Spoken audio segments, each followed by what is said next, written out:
하나거든. 보수 혁신할 거다. 언젠가 국힘에 들어가거나 아니면 국힘을 대체할 정당을 만들겠다. 사실 이준석은 제3지대로 갈 생각이 없다는 거야. 이준석은 당대표를 해봤거든. 국힘에서 이낙연 신당하고 이준석 신당하고 합쳐놓으면은 이 산수 총합이 나오는 게 아니라 그냥 그대로거든. 그 합쳐봤자 지지율 변화가 없는 거예요. 예. 라고 한다면 굳이 합칠 필요가 없다라고 생각하는 거죠. 뭐 같이 모여가지고 사진도 찍고 이렇게 하는데 내가 볼 때 동상이몽이거든요. 교수님, 무임승차 폐지 공약 어떻게 보십니까? 아주 나쁜 거라고 봐요. 갈라치는 거라는 거예요.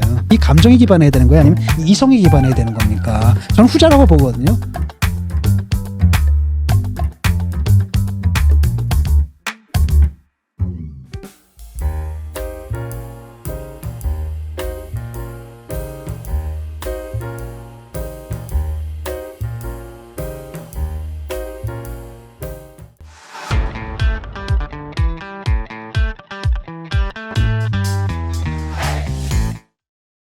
자, 제3지대로 넘어갑니다.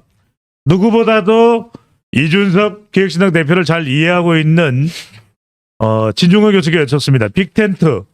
자, 이런 발언을 냈습니다. 내가 걔를 그 이준석을 어때가 이해를 해요? 그 친구는 네. 이해가 지금 불가능한 친구니까. 정정합니다.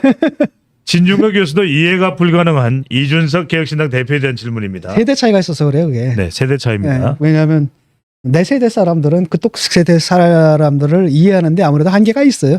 이게 부정적인 거 아닙니다. 이해를 못하겠다라는 게. 네. 교수님, 이준석 대표가 기획신당 대표가 빅텐트의 골든타임이 지났다.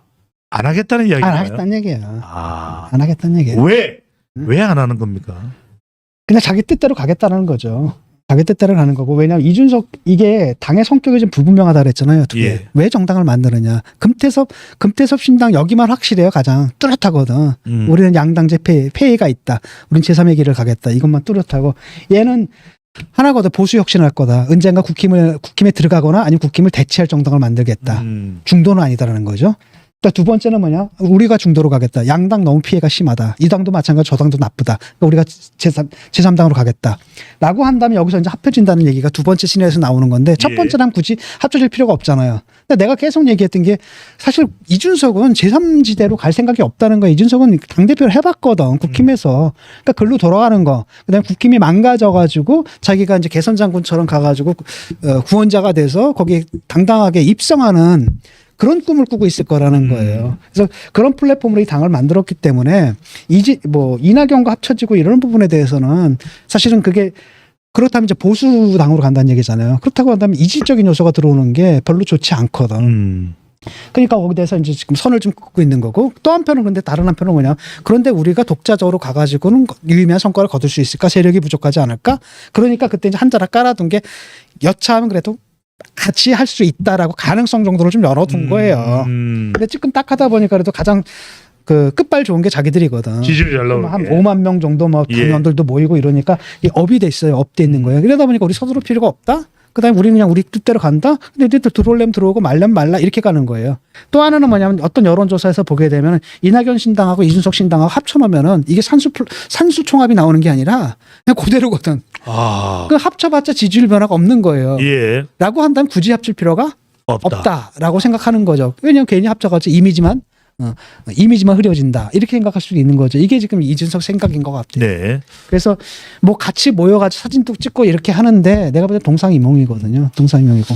교수님, 한 누리꾼은 이런 이야기를 합니다.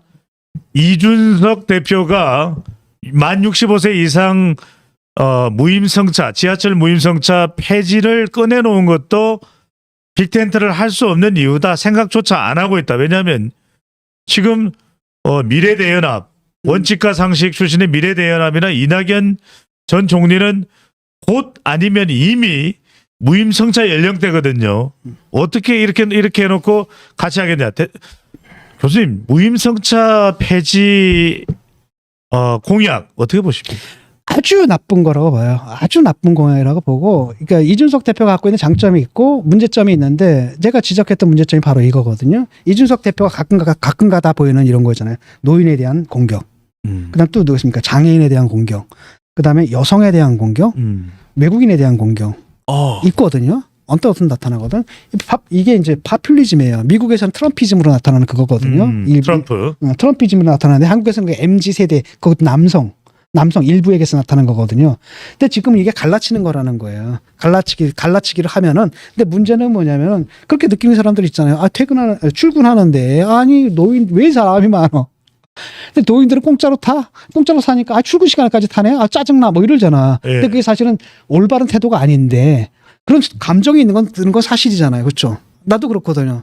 나도 장애인들의 이동권 투쟁 지지해. 근데 그 사람들의 이동권 투쟁 때문에 내가 너무 급한 일이 있어. 지하철 타고 가는데 막혔어. 그럼 나도 감정적으로 욕이 나올 수가 있잖아. 그렇죠? 그런데 문제는 뭐냐면 내가 그 순간에는 내가 화가 났지만 또는 답답하고 짜증도 났지만 아주 평소에 평정한 이성 상태로 돌아오게 되면 내가 그 짜증 낼 일은 아니었다. 그냥 지지한다. 이게 있잖아요. 그럼 정치가 어디에 기반해야 되냐라는 거야. 이 감정이 기반해야 되는 거야? 아니면 이 이성이 기반해야 되는 겁니까? 저는 후자라고 보거든요. 근데 얘는 그 전자를 갖다 이용하는 거예요. 그래서 그걸 갖다 자극해가지고 2030 중에서 남자애들, 그런 애들 걸 딱 표를 얻겠다는 거거든. 얻고 갈라치기를 해보고 어차피 노인은 우리 안 찍어. 이거지.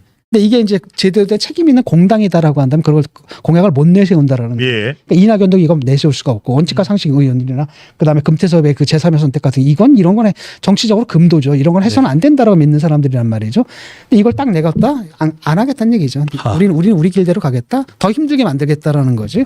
이렇게 가는 거 갈라쳤을 때 문제는 뭐냐? 그래도 거기서 젊은 애들이 열광하는 애들이 있다면 걔네들만 묶어도 우리 같은 조그만 정당하는 그게 큰 지지 세력이 된다. 이런 계산인 거죠. 네. 북한 김정은은 연일 도발을 하겠다고 난립니다.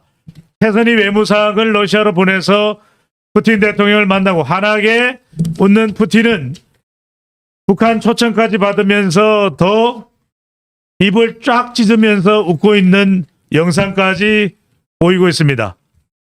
우크라이나를 공격하는 미사일과 포탄을 보내고 언제든지 대한민국과 일본과 미국을 위협할 수 있는 미사일 기술을 전해줄 수도 있다라는, 이미 전해줬다라고 하는 의심까지도, 합리적 의심까지 받고 있습니다. 이 시점에 국내 정치는 아주 복잡하게 돌아갑니다. 대한민국 최고의 농객. 여러분들 여튼 구독 꾹꾹 많이 좀 눌러주시고요. 빨리 좀 60만을 돌파해야 되니까. 대한민국 최고의 농객 진중권 교수와 함께했습니다. 좋습니다.